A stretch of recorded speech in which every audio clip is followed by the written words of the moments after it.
Welcome back everyone. The mashed potato never really was something fancy until a French chef, a master chef, I shall say, Joel Robuchon, decided to put it on his menu as a gastronomic dish.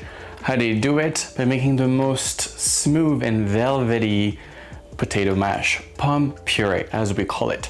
So today that's what we're going to make because that's probably one of the most requested video, how to make a proper pomme puree, delicious side that will go with everything or really to be eaten on its own. Now, I'm not going to pretend I'm a master chef like he was. He has way more stars than I will maybe ever have. However, I think I can add a little twist to it to make this recipe even better, if possible. So that's what we're doing today, a delicious pomme puree à la Robuchon with a bit of a twist. Let's get cooking.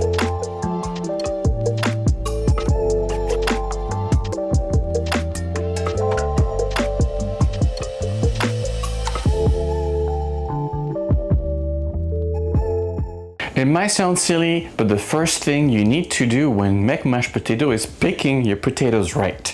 Yes. Actually, I prefer russet or Yukon Gold. Those to me are great potatoes for mashing. Every potato has a purpose, like when you pick your knife, you can pick your potatoes. Yukon Gold is going to be the choice for today. In my opinion, they are the best potato for pomme puree when in North America. In Europe, it's a different story. You can use potato that are similar to the Yukon Gold that you have available in your country. But here in North America, Yukon Gold for sure. So let's wash them and cook them. And you can use a scrubby for that. You can use that technique for other root vegetables as the skin is also full of nutrients. We're then going to fill up with cold water, very important, and we're going to season very well as the potato is quite large. So when the potatoes are cooking, we're going to start working on the part that I think take this recipe from incredible to like a slightly next level, because after all, Joel Robuchon is a master. I'm not pretending to be better than him. I just think I can add my own twist to the recipe. And that is an infused milk. The recipe calls for potatoes cooked in salt and water, milk, and cold butter. Well, the milk, we're not gonna just serve it plain, we're gonna infuse it with garlic, thyme, and rosemary. And maybe a little bit of nutmeg, but that is up to you. And I will add a little layer and what we call a profondeur de bouche. Something that's going to linger while you eat the potatoes. Personal opinion, my twist, hope you like it. Let's do it. So we are going to smash the garlic. You could of course infuse it with the peel, but it's quite unnecessary.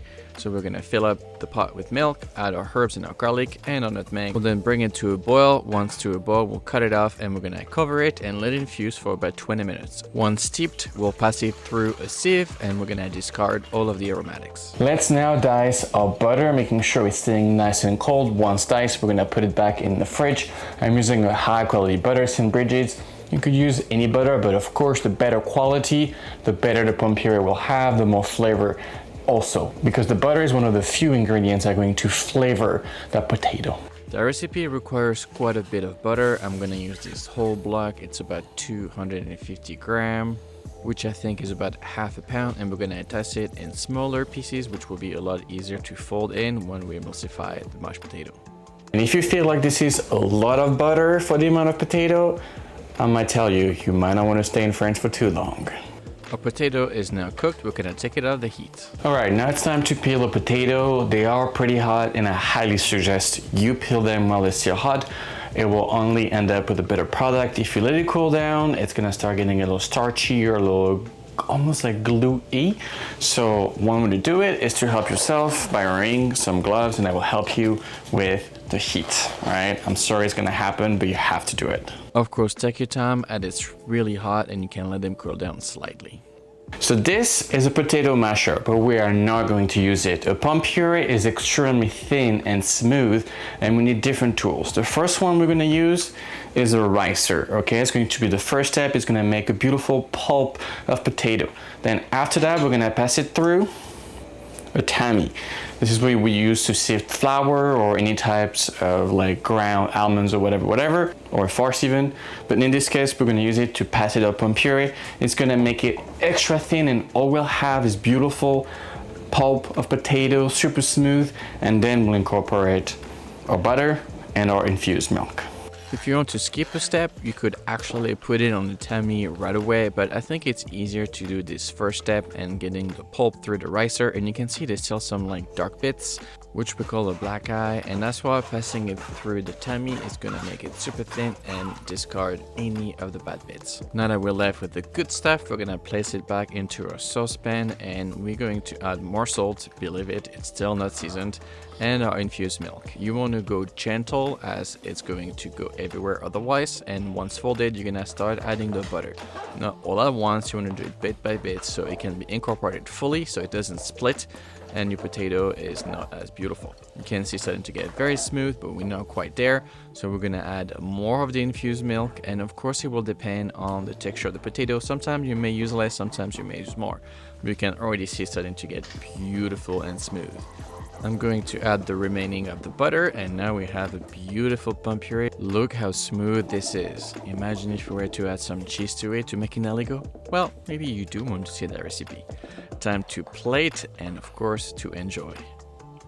And here we go, the classic so delicious pomme puree à la Robuchon with a bit of a twist.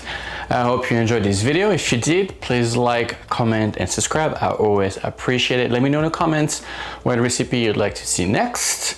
In the meantime, I'm gonna give this a try. So